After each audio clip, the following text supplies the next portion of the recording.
الحمد لله رب العالمين والصلاة والسلام على سيدنا محمد وعلى آله وصحبه أجمعين.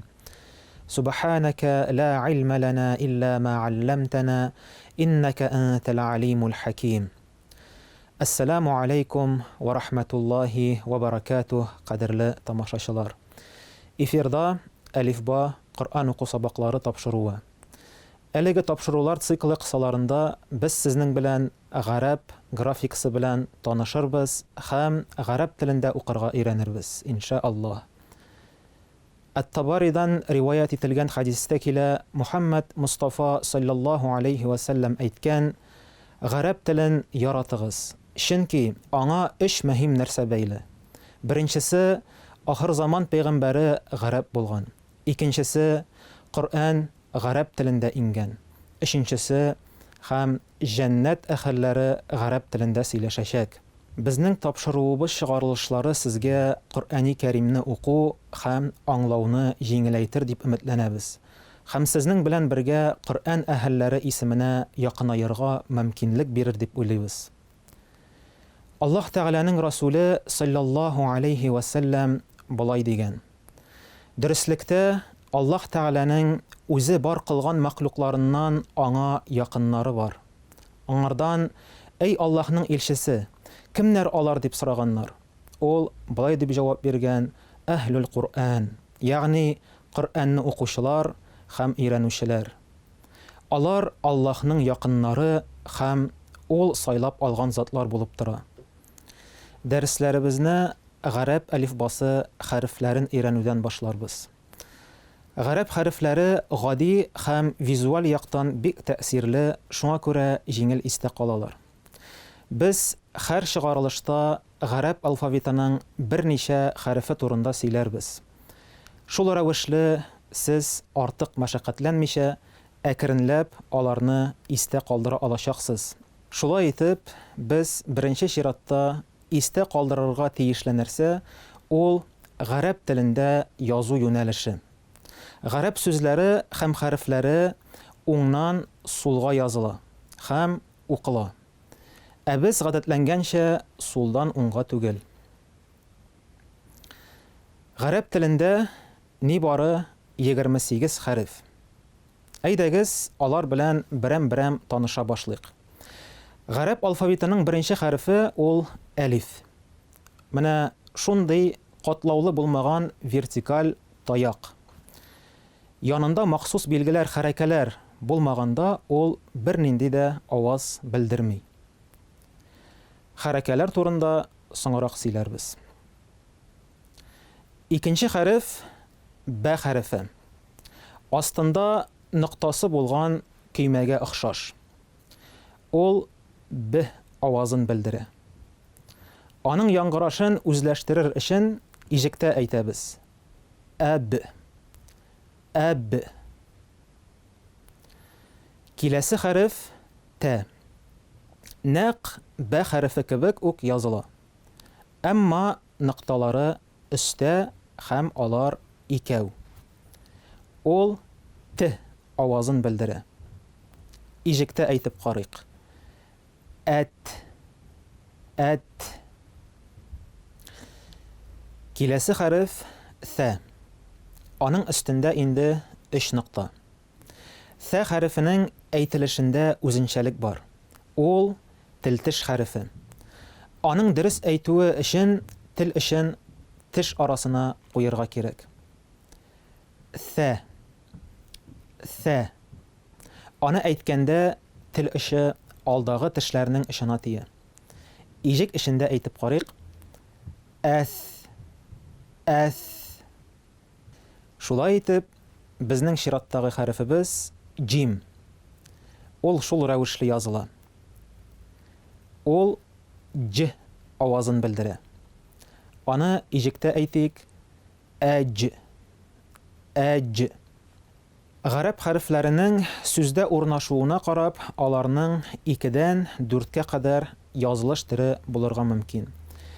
Сүз башында, сүз уртасында, сүз азагында һәм аерым язылышы. Без карап үткән беренче хәрефнең ике төрле язылышы бар. Сүз башында һәм аннан алда килгән хәреф белән тоташканда. Бу очракта әлифтән алданрак килгән хәрефкә тоташтыру сызыгы китәчәк. Сез аны экранда күрә аласыз. Б хәрефенең 3 төрле язылышы бар. Сүз башында, сүз уртасында һәм сүз азагында. Күргәнегезчә, язуның мондый вариантлары бәнең сүз эчендә күрше хәрефләр белән тоташуына ярдәм итәләр. Шулай ук Т хәрефенең 3 төрле язылышы бар һәм ул Б хәрефеннән бары тик өстендәге 2 нокта белән генә аерыла. Th хәрефе шулай ук алдагы 2 хәрефкә охшаш. Ул да 3 төрле язылышка ия. Җим хәрефе шулай ук 3 төрле язылышка ия: сүз башында, сүз уртасында һәм сүз азагында. Сез аны экранда күрә аласыз. Әйдәгез, хәрефләребез сүз эчендә ничек киләчәген карыйк. Хәзер сез экранда безгә таныш булган 3 хәрефтән торган сүз күрәсез. Сүзнең беренче хәрефе ул Б. Без аны башка хәрефләрдән астагы ноктадан айырабыз. Икенче хәреф ул Т һәм өченчесе Th.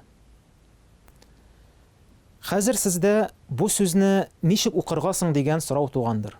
Сузык авазлар кайдасың дип сорарсыз. Гарәп алфавиты хәрефләре бары тик тартык авазларны һәм озын сузыкларны гына белдерә. Кыска сузыкларны билгеләү өчен хәреф өстендә һәм хәреф астында махсус билгеләр кулланыла. Алар хәрәкә дип атала. Кыска сузыкларны билгеләү өчен 3 хәрәкә бар.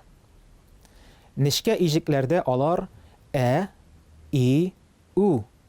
Калын иҗекләрдә А, И, У дип укыла. Хәреф өстендә сызык булганда ул хәрефкә кыска А яки Ә сузыгын өсти. Сез мисалда Б хәрефе өстендә сызык торганын күрәсез. Бу очракта ул Б дип укыла. Әгәр хәреф астында сызык тора икән, ул хәрефкә И яки И кыска сузыгын өсти. Сез мисалда Б хәрефе астында сызык торганын күрәсез. Бу очракта ул Би дип укыла. Әгәр хәреф өстендә кечкенә ыргакка яки этергә охшаш билге торса, димәк, ул хәрефкә У яки У кыска сузыгы өстәлә. Мисалда сез Б хәрефе өстендә ыргак күрәсез. Димәк, ул Бу дип укыла. Әгәр инде хәреф өстендә кечкенә түгәрәк тора икән, ул аннан соң Ә, И, У сузык авазлары булмавын аңлата. Һәм мондый тартык аваз кистереп укыла. Күргәнегезчә, Б хәрефе өстендә шундый түгәрәк тора. Димәк, хәреф сузык авазлар кушылмыйча Б дип кистереп укыла. Гарәп телендә хәрәкәләрнең үз атамалары бар. Мәсәлән, хәреф өстенә куелган һәм кыска А, Ә сузыкларын белдерә торган сызык фәтхә дип атала. Хәреф астындагысы һәм кыска И авазларын белдерә торганы кәсрә була. Кыска У авазларын билгели торган хәреф өстендәге ыргак дамма. Хәреф өстендәге түгәрәк сәкин дип атала. Сәкин гарәп теленнән тынлык дип тәрҗемә ителә. Әйдәгез, 3 хәрефтән генә торган сүзне укып карыйк. Сез аны экранда күрәсез. Иң элек уңнан беренче хәрефне танырга тиешбез. Ул Б хәрефе. Шул рәвешле ул сүзнең башында языла. Аннан соң хәреф өстендәге хәрәкәгә карыйбыз. Бу фәтхә. Димәк, беренче иҗек бә дип укыла. Икенче иҗеккә күчәбез. Киләсе хәреф тә. Ул сүз уртасында шулай языла. Аннары хәреф өстендәге хәрәкәгә күз төшерәбез. Бу фәтхә. Димәк, икенче иҗек тә дип укыла. Өченче иҗеккә күчәбез. Бу thә хәрефе. Аның өстендә дә фәтхә тора. Димәк, өченче иҗек thә дип укыла. Сүзне тулайым укыйк. Бә, тә, thә. Бәтәсә. Әйдәгез, экрандагы тагын бер сүзне укыйк. Димәк, беренче хәрефкә карыйбыз. Бу әлиф. Әлиф мөстәкыйль аваз белдерми һәм хәрәкә белән генә укыла. Әлиф өстендә фәтхә тора. Димәк, без аларны икесен бергә дип кенә укыйбыз. Киләсе хәрефкә карыйк. Бу җим хәрефе. Язуда әлиф үзеннән соң килгән хәреф белән тоташмаганга җим сүз башындагыча языла. Җим хәрефе астында и, кыска сузык авазларын белдерә торган кәсрәне күрәбез. Димәк, иҗек җи дип укыла. Өченче хәреф бә. Аның өстендә фәтхә тора. Димәк, ул бә дип укыла. Сүзне тулысы белән укыйбыз. Җи, бә.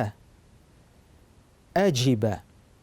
Шулай итеп, кадерле тамашачылар, без сезнең белән гарәп әлифбасының беренче 5 хәрефе белән таныштык һәм аларны сүз эчендә укырга өйрәндек. Бүгенгә без шактый мәгълүмат алдык дип уйлыйм.